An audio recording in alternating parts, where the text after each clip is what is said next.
Nagsagawa ng marijuana eradication ng Kibungan Municipal Police Station kasama ang Provincial Intelligence Unit, Provincial Drug Enforcement Unit ng Benguet Police Provincial Office, Regional Intelligence Division at PIDEA CAR sa Sitio Walayan, Takadang, Kibungan, Benguet sa Communal Forest ng nabanggit na lugar kaugnay ng Upland Riverside Tree kamakailan lamang nitong Hunyo taong kasalukuyan.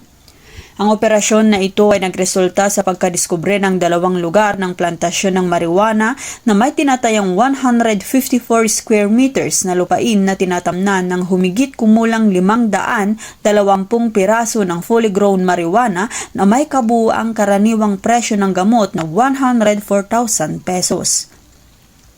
Ang nasabing halaman ay naidokumento at sinunog sa lugar habang ang mga sampol ay kinuha para isumite sa Regional Forensic Unit Cordillera. Samantala, walang naarestong magsasaka na pinatutunayan naman ang isang alternative recording device at isang drone na ginamit sa panahon ng operasyon.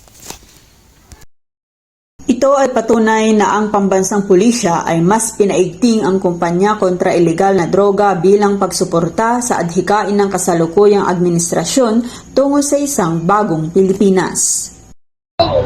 Mula dito sa summer capital of the Philippines, Baguio City, ako ang iyong PNN correspondent, Police Corporal Jennifer Cabael, alagad ng batas, tagataguyod ng Balitang Pulis.